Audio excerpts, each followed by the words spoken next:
You love the mystery about things. Making you feel that you've just seen something impossible. The brain is the magician's confederate. That is fascinating for everybody. I want to believe that that magician might actually have Superman powers to accomplish the unbelievable.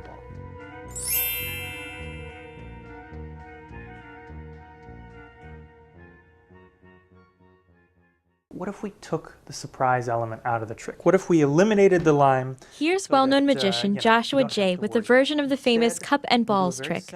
His trick can be monitored with an eye movement tracking machine. You have to guess whether the ball is in my pocket or under the cup. The infrared cameras follow the pupils, showing where the viewer's attention is focused. But I know that's not what you were expecting. You were expecting when I put it in my pocket for it not to be under the cup like this.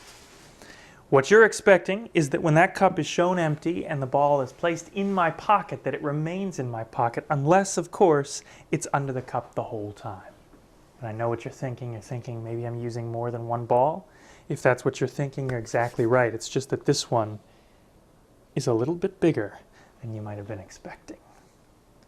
But of course, I told you in the very beginning about the surprise ending of the trick with the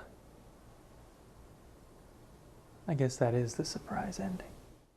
Neuroscientists Steve Macknick and Susana Martinez-Conde use this device in their work involving the brain and magic. They coined the study neuromagic in their book Sleights of Mind. The cup and balls trick can illustrate some of those scientific conclusions. So he was doing a number of different maneuvers to get you to pay attention to certain things at the wrong time. It's called misdirection. The magician does multiple actions at the same time, but the viewer ends up choosing only one thing to follow. He was sometimes getting you to pay attention directly to the cup while he was loading his pocket with, or unloading his pocket with things. The whole time. It becomes harder and harder to focus when attention is split. Where you're looking is usually where you're paying attention, but sometimes you're looking here while you're paying attention to there. You have a spotlight of attention that can't do both. There is no such thing as multitasking with attention. The best way to get the audience to look at something and to pay attention to something is for the magician himself to appear to be paying very close attention to this object. Magicians have been using table magic, also known as close-up, for centuries. In the early 1900s, magician Harry Houdini became famous for his illusions, especially his escapes from straitjackets and handcuffs.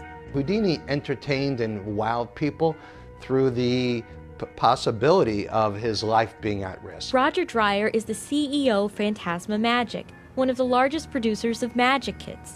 The New York store houses a collection of Houdini memorabilia. Houdini was actually known for saying, "My brain is the key that sets my mind free." But even Houdini could not escape the reality of neuroscience. He challenged other magicians to come up with a card trick he could not explain. Canadian magician Dai Vernon became known as the man who fooled Houdini. He used sleight of hand to move a marked card.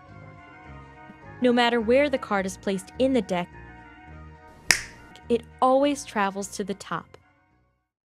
Movement also plays a key role in distracting the audience. The neuromagic duo conducted a motion study a few years ago with renowned magician Apollo Robbins. They concluded that a curved motion added more mystery to a trick. That's because the eye movement is different when following a straight line as opposed to a curve. We cannot fake it, so if I try to go between this finger and this finger smoothly, you see that it doesn't work. It's not a conscious decision that you make, but it automatically kicks in that if you're following something that's moving, your eyes switch to smooth pursuit. The eye reacts not just to motion, but to light, says pediatric ophthalmologist Dr. Fekirata. And it hits the front part of your eye, and it's bent towards the back of your eye, where it then hits the retina, and the retina senses the light and then sends the message through the optic nerve to the brain. Vision is more of a brain activity than even an eye activity. It's up to the brain to decide what visual to focus on and what to ignore. And if your brain is filtering out some of the things that the magician is doing because he's diverting your attention to something else, then you may not see what he's actually doing, even though it's right in front of you.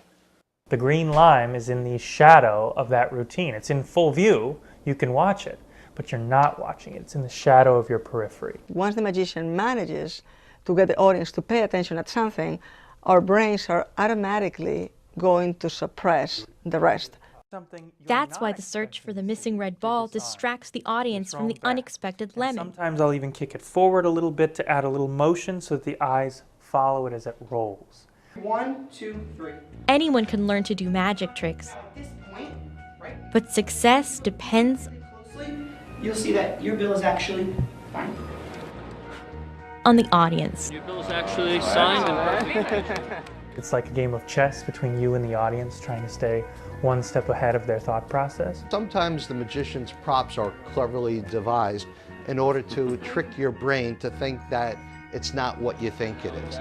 Knowing how magic works doesn't really change the way your brain works. You may have something right in front of you, but if you're not actively paying attention to it, you may not actively recognize that you're seeing it. You might be able to figure it out because there are only so many places where things can go, but in context, it can be very powerful. Seeing may be believing, but with magic, even the most familiar tricks can have a surprise ending.